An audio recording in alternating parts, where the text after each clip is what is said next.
날짜를 적는 기회가 좀 종종 있잖아요. 며칠 지났지만은 연도란을 쓰는데 23을 썼다가 낼름 고치고 24를 적어놓고 이런 적이 몇 번 저는 있었습니다.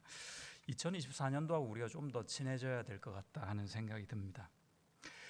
저 개인적으로는요, 올 한 해는 좀 기쁜 일이 많았으면 좋겠어요. 뭐 이렇게 여러 일이 많지만 기쁨이 좀 더 많았으면 좋겠습니다. 우리 개인적으로도 그렇고 우리 가정사 가족들에게도 기쁜 일이 좀 더 많았으면 좋겠다 싶습니다. 여러분의 일터에도 기쁜 일이 많으시기를 축복합니다. 지금이라도 아멘 하실 수 있기를 축복합니다. 예, 바른 신앙의 척도라고 여러분 신앙의 척도가 여러분은 뭐라고 생각하십니까? 어떤 사람을 딱 봤어요. 신앙인인데 저 사람이 바른 신앙을 가지고 있는 것 같아. 뭘 보고 그렇게 생각하세요? 저는 기쁨이 아닌가 생각합니다. 여러 가지 면모가 있잖아요, 사람에게는. 그런데 이 사람이 정말 주님을 향해서 기뻐하는 그 중심, 마음을 가지고 있는가? 그렇다면 이 사람은 진짜 신앙인 아닐까 하는 생각이 듭니다. 주님을 신앙하는 내 안에 기쁨이 있으신가요? 예, 대단하십니다. 깜짝 놀랄 만큼. 참 중요한 질문입니다, 여러분. 오늘 그 질문을 여러분과 제가 할 수 있기를 바랍니다. 누구나 안 기쁘고 싶은가요? 다 기쁘고 싶죠. 신앙생활하면서 기쁘고 싶고 무슨 일할 때도 기쁘고 싶고요. 이 사람 저 사람 만나면서 나라고 안 기쁘고 싶어서 안 기쁜가요? 그렇지는 않거든요. 왜 그럼 우리는 기뻐해야 됨에도 불구하고 기쁜 것이 정상임에도 불구하고 기뻐하지 못한 모습을 보이며 살아가고 있을까? 현실이라는 장벽 때문이겠죠. 나의 나약함이나 세상의 벽 때문일 겁니다. 오늘 말씀의 주제는 그렇습니다. 이 현실이라는 벽이 있는데 이걸 어떻게 하면 잘 뛰어넘어서 정말 주님이 이 말씀에서 우리에게 당부하는 것처럼 매사에 정말 주님 앞에서 기뻐할 수 있을까? 이것입니다. 예전 일인데요. 같은 과 친구 한 명에게 제가 소위 연애 상담을 해준 적이 있습니다. 이 친구가요, 같은 과에서 우리 동기 자매예요. 자매를 3년 이상 쫓아다녔습니다. 그리고 결국 성공했어요. 교제를 했고요. 그리고 결혼 약속까지 한 상태에서 저하고 어느 한 자리 이렇게 같이 할 수 있었습니다. 이 형제가 상당히 좀 충격적인 말을 해요. 이 자매하고 한날 점심에 이제 돈가스를 먹으러 갔거든요. 근데 이 돈가스를 먹는데 이 돈가스가 자매의 목에서 이렇게 내려가는 게 약간 이렇게 보이더래요. 근데 이 친구가 뭐라 그러냐면 징그러웠다 합니다. 이걸 어떻게 얘기해? 저도 깜짝 놀랐어요. 저는 그냥 사이좋게 잘 지내는 줄 알았는데 저는 그래서 대뜸 그렇게 얘기했습니다. 지금 바로 헤어지는 것이 답이다. 아주 진지하게 제가 얘기했습니다. 사랑하지 않으니까 그렇거든요. 사랑하면요, 그 목에 넘어가는 돈가스가 되고 싶어야지. 그 돈가스가 징그럽다니요. 이게 정말 심각한 문제 아닙니까? 그 만남에 무슨 기쁨이 있겠어요? 그 결혼에 무슨 미래가 있겠습니까? 희망이 없는 겁니다. 그래서 헤어지는 게 답이다 그랬어요. 제 말을 들었을 리는 없고 얼마 뒤에 실제로 헤어졌습니다. 전 잘했다고 생각합니다. 신앙도 그렇지 않나 싶습니다. 사랑이 없기 때문에 기쁨이 없는 겁니다. 주님을 사랑하지 않으니까 주님이 기쁘지 않은 겁니다. 주님이 기쁘지 않으시니까 주님을 위한 일들도 하면서 다 고역 같은 거예요. 신앙생활 전반이 그런 겁니다. 어떻게 하면 이것을 좀 극복할 수 있을까 싶습니다. 첫 번째는 어떻게 해야 되느냐? 분명해야 합니다. 주님은 우리에게 분명히 말씀하셨죠. 차든지 덮든지 하라고. 제가 가만히 생각해봐요. 이 풀이한 말씀은 없거든요. 근데 주님께서 차든지 덮든지 하라 하는 말씀은 중간지대가 없다는 거잖아요. 사랑하고 연관이 있거든요. 우리가 누군가를 사랑하면 사랑하는 것 또는 사랑하지 않는 것입니다. 이거 아니면 저거라고요. 윷놀이에서 독에 걸린 모를 해서 5칸 더 가서 쭉 전진할 것이냐, 아니면 한 칸밖에 못 가서 누군가의 등에 업혀서 갈 것인가? 아주 분명해야 합니다. 신앙에 있어서도 이 부분은 마찬가지라고 생각합니다. 왜 무섭고 위험하냐? 이 중간지대에 있는 미지근한 상태에서는 주님이요, 매를 들자니 좀 아쉬운 거예요. 그렇다고 해서 매를 안 들고 칭찬만 해주고 쓰다듬자니 또 안타까운 겁니다. 그래서 어떻게 되느냐면 그냥 내버려 두실 수도 있습니다. 가장 위험한 겁니다. 주님께서 누군가를 내버려 두신다, 가장 위급한 상태인 듯합니다. 빌립보서 첫 번째 본문인데요, 빌립보서는 딱 핵심 개념 두 가지를 잡아서 단어로 얘기하라면 두 단어가 있습니다. 하나는 함께라는 단어입니다. 두 번째는 기쁨이라는 단어입니다. 빌립보서 총 4장으로 이루어져 있거든요. 그런데 기쁨이라는 단어가 그 형태만 바뀌었지 그 4장 안에 16번이나 등장합니다. 핵심 개념입니다. 그래서 기쁨을 이야기할 때 오늘 조금 시간을 할애해서 두 번째 본문을 보면서 이 기쁨에 대해서 우리가 좀 더 묵상하고자 합니다. 함께 1절을 한번 여러분 보시겠습니까? 다시 한번 읽어보죠. 1절입니다. 1절 시작. 끝으로 나의 형제들아 주 안에서 기뻐하라. 너희에게 같은 말을 쓰는 것이 내게는 수고로움이 없고 너희에게는 안전하니라. 잔소리라고 말해도 좋다. 그러나 나는 너희에게 또 얘기한다. 기뻐해야 돼. 기쁜 거야. 기뻐해야 되는 거야 라고 얘기하고 있습니다. 그것이 너희에게 이롭다 하는 내용입니다. 여기서 보시면 형제들아 기뻐하라 그랬거든요. 막 기쁘고 좋은데 혼자 기뻐하지 말고 형제들아 함께 기뻐하라는 겁니다. 그러니까요, 이 3장 1절에 빌립보서 내용이 다 들어가 있는 겁니다. 함께 기뻐하라는 겁니다. 이스라엘의 역사 속에서 함께 기뻐하는 최절정의 순간들이 몇 순간들이 있었고요. 그 중에 정말로 놓칠 수 없는 순간이 있는데 그것이 저는 바벨론 70년 포로 생활을 마치고 귀환하라는 그 칙령을 받은, 그래서 귀환하는 그들의 발걸음을 내딛는 그런 순간들이 아니었나 싶습니다. 바로 그 감격, 이스라엘 공동체가 누렸을 가장 최고의 그 기쁨의 순간의 감격을 담은 내용이 오늘 두 번째 본문 시편 126편입니다. 잘 보여주고 있는데요, 이 말씀을 자세히 보면서 주님이 바라시는 기쁨이 뭔가, 우리는 도대체 무엇으로 기뻐하면 참된 기쁨, 지혜로운 기쁨을 누릴 수 있을까 묵상할 수 있기를 바랍니다. 126편 1절입니다. 여러분 한번 같이 읽어주십시오. 시작. 여호와께서 시온의 포로를 돌려보내실 때에 우리는 꿈꾸는 것 같았도다. 우리도요, 정말 좋은 일이 생기면 이게 꿈이냐 생시냐 막 이렇게 볼을 꼬집고 그러잖아요. 꿈이냐 생시냐 할 정도로 너무 좋은 겁니다. 지금 그 순간입니다. 우리 민족에게도 이와 비슷한 역사적인 경험이 있습니다. 언제였을까요? 네, 딩동댕. 네, 8.15 광복절. 네, 그 광복의 순간 온 민족, 온 나라가 대한독립 만세를 외치며 함께 울고 웃던 그 순간이 있었습니다. 이건 뭐 월드컵 4강시나 뭐 이런 감격하고 비교가 안 될 정도였겠습니다. 그런데요, 오늘 이제 제 질문은 이런 겁니다. 그런데 꿈같이 좋은 일이라고 했다고 한들 정말로 모든 것이 순조로웠을까? 정말로 마냥 좋기만 했을까? 좋은 일만 생겼을까? 그 과정에서 말입니다. 현실을 한번 따져봤습니다. 성경 안에서 말이에요. 보십시오. 우리도 이민자로서 그들의 입장이 좀 이해가 될 겁니다. 우리가 지금 이민자로서 여기 있다가 갑자기 어떤 일이든 한국으로 돌아가야 된다고 한번 생각해 보세요. 이거 엄두를 내기 힘든 일입니다. 여기서 오래 정착해서 잘 살고 있었는데 또 거기 한국에 우리 뭐 조국이긴 하지만 거기 가서 이렇게 새로 개척하듯이 맨 땅에 헤딩한다 그러잖아요. 그러기가 쉬운 일이 아니거든요. 여러분, 이스라엘 백성이 포로로서 남의 나라에 그나마 터를 잡고 산 지가 언 70년이라는 세월이 지났습니다. 여러분, 자그마치 70년입니다. 그나마 포로 1세대 분들은 몇 명 남지도 않은 그런 시국이었습니다. 2세대, 3세대까지 그들의 터를 닦고 살았던 그런 이민자들이었죠. 그런데 다시 돌아가야 한다.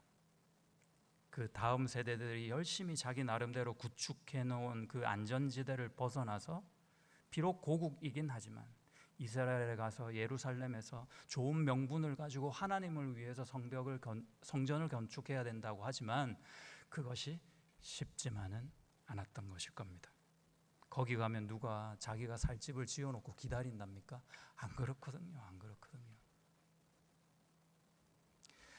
어마어마한 도전이었음에 분명합니다. 그리고 성경을 보면요, 막상 그들 1차 포로 귀환 때 가면요, 그때 이제 성벽과 성전을 이제 복원시키느라고 하려고 하는데 그 주위에 있는 사람들이 막 방해를 해요. 반대를 하고 저항을 합니다. 원체 그 저항이 거세다 보니까 이게 이길 수가 없는 거예요. 아이고 막 싸우는 것도 너무 귀찮고 막 버겁고 이러니까요, 그들은 그냥 안주해서 생활을 하더라고요. 얼마 동안요, 잠시 성전 복원하는 일을 미뤄뒀는데 그 세월이 자그마치 20년이 걸립니다. 20년 동안 그냥 그들은 생존을 위한 삶을 선택한 겁니다. 생명을 위한 삶을 위해서 간 그들이 말입니다. 그때 하나님께서 그들을 일깨우시죠. 그 말씀에서 너희가 심어도 거두지 못하면 무슨 일이냐, 나의 성전을 짓지 않았기 때문 아니냐 하고 그들을 일깨우시자 그들이 각성합니다. 그때 스룹바벨 시대 때 성전을 이제 새롭게 건축하게 되죠. 그게 아까 말씀드린 대로 20년의 세월이 걸리게 됩니다. 그 성전을 건축하기 시작한 그 사이 말이죠, 허비한 겁니다. 두 번째 포로 귀환 때는요, 이제 에스라가 앞장서서 오거든요. 근데 막상 2차 포로 귀환 시대 때는 바벨론에서 떠나서 예루살렘에 가고자 하는 사람도 얼마 없었어요. 웃긴 거는 그 레위 지파, 성전을 담당하는 레위 지파도 다 안 간다 그랬어요. 겨우 설득해가지고 몇 명 붙잡아서 가게 됩니다. 3차 포로 귀환 때는요, 느헤미야가 앞장서죠. 느헤미야는 술관원 아닙니까? 최고의 자기가 가진 모든 것들을 다 내려놓고 정말로 종교개혁을 위해서, 대업을 위해서 가게 됩니다. 예루살렘에 갔잖아요. 이때 기록을 보면요, 얼마나 그 예루살렘 그 주위가 황폐했느냐를 잘 보여주는데 짐승이 지나갈 만한 길이 못 되었다 합니다. 무슨 말이냐면 말을 타고 지나갈 만한 길이 안 되는 거예요. 그래서 사람이 말에서 내려가지고 사람이 말을 인도해가지고 끌어갈 만큼 그 땅이 황폐했다는 것입니다. 얼마나 이 사람들이 각박하게 살았느냐를 볼 수 있습니다. 이때가 어느 정도냐면은 고레스 칙령에 의해서 첫 번째, 야 너희가 이제 예루살렘에 돌아가도 돼, 할렐루야 우리가 자유다 하고 나서 90년의 세월이 흐릅니다. 90년 동안 말이 지나갈 수 없을 정도로 이 성전, 그 땅이 내팽개쳐져 있었던 겁니다. 아무도 돌보지 않았습니다. 얼마나 그들의 삶이 각박했을까 쉽게 볼 수 있는 대목이죠. 이스라엘로 돌아가는 그 일이 현실적으로 보자면 시편 기자의 아까 우리 읽었던 그 기자의 말처럼 꿈같이 아름답고 모든 것이 순조롭고 마냥 좋기만 한 것은 분명 아니었습니다. 현실이 그랬습니다. 세상 만사 어떤 일이든 마찬가지 아니겠습니까? 내용이 좋다고 모양도 좋기만 한 법은 없는 것 같습니다. 예를 들어서요, 제가 정말로 좋은 의도를 가지고 무슨 일을 했는데 어떨 때는 남의 구설수에 휘말리거나 남들한테 욕을 듣거나 아니면 막 갈등이 오히려 그 일 때문에 생길 수 있을까요? 없을까요? 예, 많이 경험하셨네요. 그럴 수 있습니다. 충분히 그럴 수 있습니다. 그럴 때는 여러분 우리가 어떻죠? 힘이 쫙 빠지죠. 나름 내가 뭘 잘못해서 그런 것도 아닌데 좋은 일 하다가도 그렇게 어려움을 당하면 힘이 쫙 빠집니다. 힘이 쫙 빠지면 또 어떻게 돼요? 그 자리에 그냥 주저앉게 되더라고요. 주저앉으면 내가 막 일어나려고 안간힘을 쓸 때도 있잖아요. 근데 일어날 수가 없어요. 왜 그래요? 다리에 힘이 안 들어가요. 힘이 이미 쫙 빠져가지고. 여러분 보세요. 그럴 때는 어떻게 해야 될까요? 예, 맞습니다. 잠시 그 자리에 그냥 주저앉아 계셔야 합니다. 그것이 믿음입니다. 주저앉아 있으면 누가 손을 내밀어 주실까요? 주님이 손을 내밀어 주십니다. 주저앉아 있으면은 하나님께서 에너지를 주십니다. 힘이 조금씩 쌓입니다. 다리에 어느 정도 힘이 들어갔다 싶을 때 그때 좋다 그러고 한 번 더 일어나 보는 겁니다. 이것이 현실을 사는 우리의 믿음입니다. 자, 여러분, 이렇게 쉽지 않은 현실이 분명히 있었거든요. 그 사람들이 다 알았습니다. 그걸 알고도 돌아간 거 아닙니까? 그런데 그걸 다 알매도 불구하고 오늘 시편 기자는 그때를 회고하기를, 다시 한번 말씀드리지만, 꿈을 꾸는 것 같이 그때가 참 좋았었지, 그렇게 표현합니다. 이거 좀 이상한 거라고요. 분명히 좋은 것만은 아니었는데 더 이상 좋을 수가 없었지 하고 기억하는 겁니다. 어떻게 그 녹록지 않은 현실을 알고서도 기쁜 일로, 감사한 일로 이는 기억할 수 있었을까요? 자, 5절입니다. 5절에 이제 반전이 있어요. 5절 한번 보십시오. 5절을 한번 읽겠습니다. 시작. 눈물을 흘리며 씨를 뿌리는 자는 기쁨으로 거두리로다. 네, 아주 친숙한 구절입니다. 저는요, 그냥 막연하게 이 말씀을 고진감래 정도로 이해하고 있었습니다. 이번에 말씀을 보면서 조금 더 새롭게 이렇게 접근하게 됐는데요. 그러니까 지금 고생하면 나중에는 좀 달고 좋은 일로 이렇게 맞이할 수 있을 것이니 지금 열심히 노력하자, 이제 이런 것으로 생각했습니다. 근데 조금 더 깊은 의미가 있지 않나 싶습니다. 제가 이 말씀을 새롭게 대하면서 이제 새롭게 질문을 하나 했어요. 근데 가만히 있어 보자. 씨를 뿌리는 건 좋아, 노력하는 거는 좋은데 왜 울지 싶어요. 왜 울까요? 여러분, 예를 들어서 농번기예요. 농부들이 모내기, 밭매기, 그죠? 모내기하고 밭매기 하는 일이 상당히 어렵잖아요. 육체적으로 힘든 노동 아니겠습니까? 그런데 여러분, 우는 농부를 보신 적이 있습니까? 너무 막 일이 힘들어, 진짜 막 다 쑤시고 이렇게 하면서 슬퍼가지고 우는 그런 농부를 보신 적이 있습니까? 그런 농부를요, 우리가 뭐 보든 안 보든 뭐 아니에요. 그런 농부는 없어요. 오히려 그 노동요 이런 거를 많이 만들어 가지고 같이 막 모내기 하면서 즐겁게 그 노래 부르고 햇빛에 그을른 사람들 얼굴을 보면서 서로 농을 던지면서 재밌게 막 이렇게 일하는 모습이 우리 전통적으로 가지고 있는 농부의 모습이고 사실일 겁니다. 그들은 오히려 기쁩니다. 힘든 고역을 하면서도. 왜 기쁠까요? 우선 왜냐하면 씨를 뿌리면 반드시 싹이 나고 열매를 거둘 수 있고 추수를 할 수 있는 소망이 있기 때문입니다. 그래서 그 고생을 마다하지 않고 함께 일하는 거 아니겠습니까? 그러면 왜 눈물을 흘리며 씨를 뿌려라 하는 걸까요? 간단해졌죠. 소망이 없기 때문입니다. 소망이 없는데 무언가를 심는 일만큼 슬프고 힘든 일은 없는 겁니다. 지금 이 땅이 그랬다라는 겁니다. 찬송가 496장에 보니까 이런 가사가 있습니다. 딱 이거예요. 그 3절 가사인데요. 씨를 뿌릴 때에 나지 아니할까 염려하며 심히 애탈지라도 나중 예수께서 칭찬하시리니 기쁨으로 단을 거두리로다. 기쁨으로 단을 거두리로다. 여기 보시면요, 씨를 뿌릴 때 나지 아니할까를 염려한다, 나지 아니할까봐 슬퍼한다, 이제 이렇게 되어 있습니다. 이 마음입니다. 이 상황에 놓인 농부는 분명히 씨를 뿌릴 때 눈물을 흘릴 수밖에 없을 겁니다. 씨를 뿌려야 하는데 그럴 수가 없는 상황에 있기 때문이겠죠. 씨는 뿌려야 하는데 싹도 나지 않을 그 땅에 뿌려야 하기 때문입니다. 그래도 뿌려야 되니 눈에서 눈물이 나올 밖에요.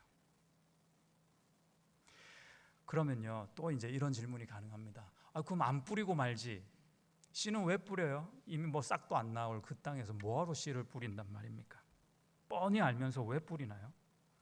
그들은 이미 경험했기 때문입니다. 도저히 희망이 보이지 않는 그때 하나님의 일하심을 분명히 경험했기 때문입니다. 어떤 경험이냐? 보세요.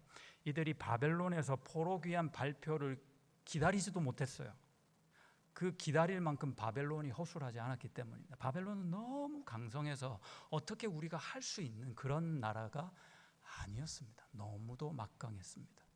설상가상으로 바벨론을 집어삼킨 페르시아는 훨씬 강했습니다. 그런데 어떻게 자기들의 독립, 자유를 기대할 수 있단 말입니까? 상상도 못했습니다. 포로된 이스라엘 자기들의 모습을 스스로 볼 때 얼마나 하찮았을까 싶습니다. 그런데요, 페르시아 그 왕을 하나님이 사용하셔서 주님께서 일하실 줄이야 어떻게 알았습니까? 페르시아 그 왕 고레스가 식민지, 바벨론의 식민지로 포로로 있었던 그 이스라엘 백성들을 야 이제 니네 가서 성전 지어도 돼 이렇게 유화 정책을 쓴 겁니다. 상상하지도 못했습니다. 우리나라도요, 광복을 위해서 얼마나 큰 희생을 치렀습니까? 얼마나 저항이 거셌어요, 그죠? 독립투사들 중심으로 해서. 그런데요, 독립투사들 때문에 우리가 광복이 되었다고 아무도 얘기하지 않습니다. 그 힘이 너무 미약했기 때문입니다. 어쩌면 독립투사들도 우리가 열심히 이렇게 싸우다 보면 세상도 알아주고 일본도 지쳐서 우리가 광복을 이룰 수 있을 거야 라고 기대하지 못했을지도 모르겠습니다. 광복은 어떻게 이루어졌습니까? 사실은 역사적으로 볼 때 일본 본토에 핵폭탄이 떨어졌잖아요. 그래서 천황이 두 손 두 발 다 들었던 거 아닙니까? 덩달아 얻은 것이 우리가 광복이었습니다. 기대하지 못했습니다. 전혀 다른 방법이었습니다. 그러나 순식간에 변화되었죠. 상상도 못했지만 말입니다. 그 말씀이 4절에 나와 있습니다. 4절 한번 보십시오. 같이 한번 읽을까요? 여호와여 우리의 포로를 남방 시내들 같이 돌려 보내소서.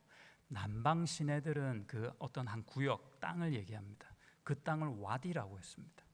와디는 뭐냐면요, 완전히 메마른 땅이에요. 건기에는. 그런데 하늘에 비가 쏟아지면 이 땅에는요 물이 고여요.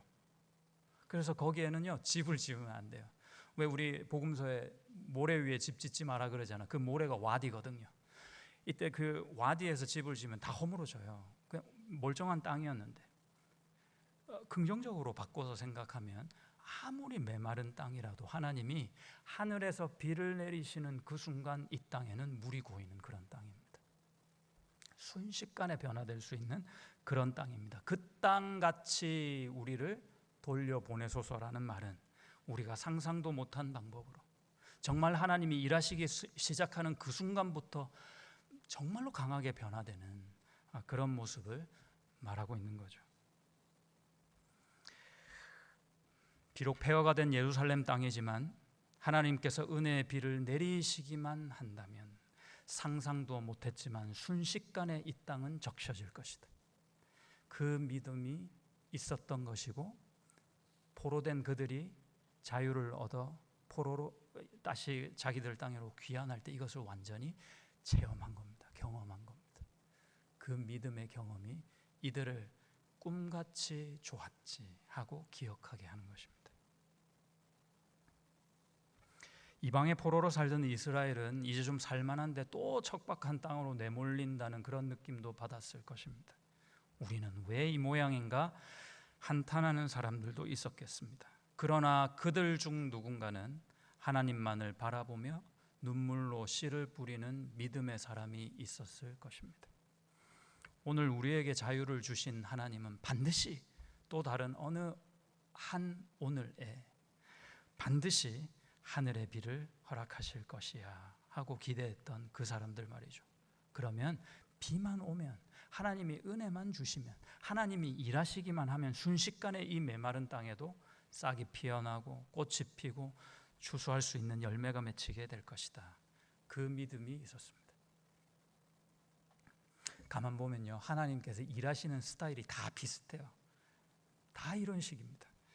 우리가 상상할 수 없는 그런 상황으로 몰아가시고 하나님이 역사하시고 자 봐 내가 하는 거지 너희는 나만 바라봐야 돼. 이런 식이에요. 이스라엘을 출애굽시킬 때 군대를 피해서 숨기 좋은 계곡이나 산에 그 백성들을 숨겨 인도하지 않으셨어요. 그리로 인도하지 않으셨습니다. 어디로 보냈어요? 바닷가, 광활한 그 벌판에 있는 바닷가 그 앞으로 인도하셨습니다. 왜 그러셨을까요? 만약에 그들이 애국 군대를 잘 피했어요. 그런데 산과 계곡에서 잘 숨어서 피했잖아요. 그럼 뭐라고 할까요? 야, 우리가 여기로 오기를 잘했지. 지형에 고마워했을 겁니다. 야, 이런 곳이 있다니 그랬을 거 아닙니까? 하나님은요, 그들도 그리고 우리도 종종 이런 바다로 내모십니다. 길이 없는 곳에서만 길을 내고 싶어 하시는 듯합니다. 강한 바람으로 물이 좌우로 치솟아 갈라진 홍해 바닷길을 걸으면서도 사람들은 이 물이 언제 다시 우리에게 덮칠지도 모른다. 어쩌면 그런 생각을 했을 거예요. 야, 걸음을 재촉해서 빨리 뛰어가자. 그랬을 수도 있을 것입니다.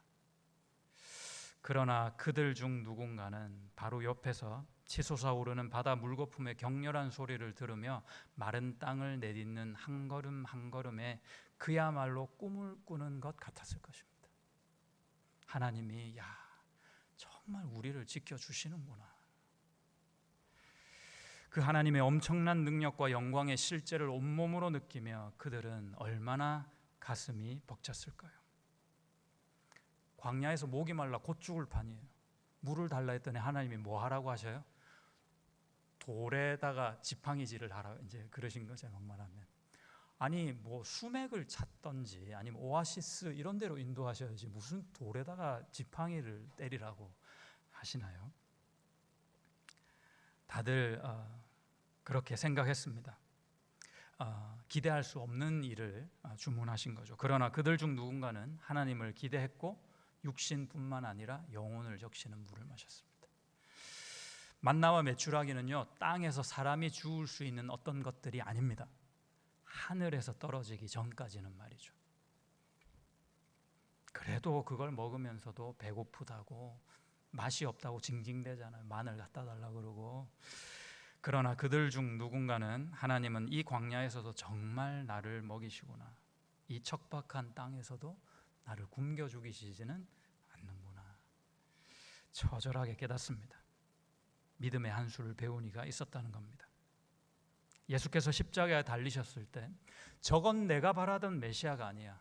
메시아라면 어떻게 아무나 질 수도 없는 저런 십자가 극형에서 죽을 수 있단 말인가. 군중들은 기대가 큰 만큼 낙심과 배신감도 컸나 봅니다. 침을 뱉고요, 욕설을 하고 저주를 퍼붓습니다. 그러나 그들 중 누군가는 믿음으로 씨를 뿌리듯 그분을 바라보았습니다. 계속해서 말이죠. 그리고 그분을 기대했던 자들이 있었습니다. 그래서 그들은요, 새벽 무덤가에 주님이 어떻게 되셨나 궁금하기도 해서 가서 봤죠. 그 부활의 영광을 그들은 목도할 수 있었습니다. 하나님의 일들은 대부분 이렇게 이루어집니다. 이게 그분이 일하시는 스타일입니다. 그 사람들에게만 그랬을까요? 우리도 그렇습니다. 우리의 인생이라는 소재를 써서 그 오빠 내가 하는 거 맞지? 이렇게 보여주시기를 원하십니다. 하나님의 일들은 이렇게 이루어지고요, 그런 곳에서 이루어집니다. 믿음의 백성들에게만 이루어집니다. 여러분은 지금 어떤 광야로 좀 이렇게 버거워하십니까? 나의 광야, 그곳에서 나는 도대체 어떻게 해야 할까요? 답이 있습니다. 눈물로 씨를 뿌리십시오. 단순하게 열심히 노력해서 씨를 뿌려야 나중에 뭔가 있겠구나, 그게 아니고요, 내가 씨를 뿌려도 소용없는 그 땅에서 주님을 바라보시라 하는 말씀입니다. 여러분들의 생각이나 계획에 매이지 마십시오. 얻을 수 있는 것, 얻을 만한 것들을 내가 얻으면 그건 은혜 아닙니다. 누릴 만한 것을 누리는 것으로 은혜 받았다 이렇게 말하는 사람은 없습니다. 성도라면 은혜를 갈구해야 합니다. 내가 할 수 있는 것을 얻고 누리는 것은 큰 의미가 없어야 맞습니다.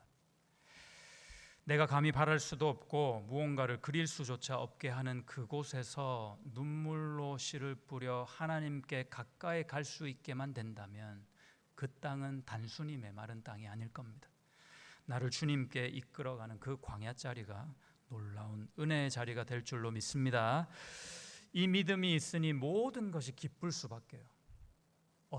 얻지 못하든 내가 바라는 현상들이 일어나든 그렇지 못하든 내 삶이 내 소망대로 되든 그렇지 못하든 그 밑바탕에는 언제나 나를 위해 일하시는 하나님의 그 사랑이 있다는 거 아닙니까?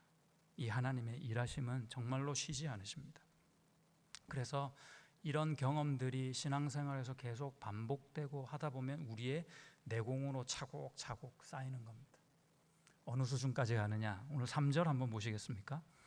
한번 같이 읽겠습니다. 시작. 여호와께서 우리를 위하여 큰 일을 행하셨으니 우리는 기쁘도다. 여호와께서 우리를 위하여 일을 행하셨으니 우리가 기쁘다. 이유가 그거예요. 내가 이걸 얻을 수 있었으니, 이게 변했으니, 나아졌으니가 아니라 여호와께서 나를 위해 일하시네, 이걸로 기뻐할 수 있는 수준까지 올라가는 겁니다. 이 말씀은 성도의 기쁨이 어디서 오는지를 잘 설명해 주죠.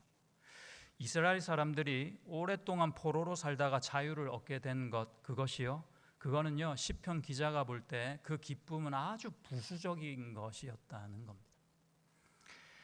그보다는 하나님께서 나를 위해 일하심 그 자체가 기쁜 것이다 라고 고백하는 겁니다. 여호와께서 우리를 위하여 행하시니 기쁘도다. 이런 지혜로운 감동이 좀 있어야 됩니다. 이런 감동이 하나씩, 작은 거든 큰 것이든 하나씩 쌓이면 그걸 신앙생활이라고 하지 않을까요? 소망이 됩니다. 요즘요 해지면 산책하기 여러분 참 좋잖아요. 저도 이제 매일 밤에 하는 일이 있어가지고 저희 집 앞에 이제 공원을 이렇게 짧게 거니는데 어떨 땐 기도도 하고 이제 이렇게 하다가 엊그제 이제 제가 스스로 이런 질문을 했습니다. 나의 주님은 나에게 사랑스러우신가? 이제 이렇게 질문이 됐습니다. 가만, 내 주님이 참 사랑스러우시나 어떠나? 이게 이제 좀 궁금한 거예요.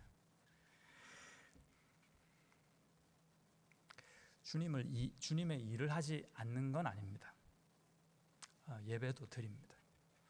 말씀도 잘 읽고 있고요. 연구도 하고 또 섬기는 일도 있습니다. 교제권도 형성이 되어 있습니다. 그런데 이제 이런 질문을 해야 되는 것 같아요.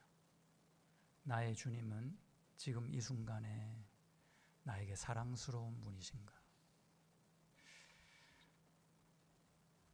여러분은 어떠십니까? 당신의 주님은 사랑스러우신가요? 무슨 책 제목 같기도 한데 주님이 사랑스러우신지, 그 사랑이 우리가 누려야 할 참된 기쁨의 원천입니다. 여러분, 그 사랑이 없으면요 기쁨도 사라집니다. 기쁨이 사라진다는 그 자체는 우리 신앙생활의 아주 중요한 핵심을 많은 부분 잃어버리고 잊어버리고 있다는 증거일 것입니다. 반면에 이 사랑이 우리 신앙의 코어에 든든히 받쳐주고 있으면 어떠한 인생의 어려움이나 힘들고 그런 문제들이 닥쳐와도 우리가 흔들리지 않겠죠. 코어가 단단하니까. 왜 그렇습니까? 날 위해 일하시는 하나님이 계시기 때문이죠. 어떤 경우라도 하나님은 일하십니다. 이 일하심이 지금 우리가 모여서 예배하고 있는 이 순간에도 그 일하심이 쉼이 없어요. 계속 아주 성실하게 일하고 계십니다.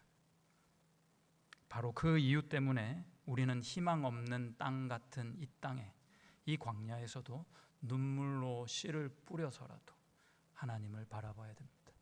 이 하늘의 기쁨을 온전히 누릴 수 있는 방법이라 믿습니다. 이 신앙의 선순환 속에서 열심히 자라가시기를 그 예수님의 이름으로 축복합니다. 기도하겠습니다.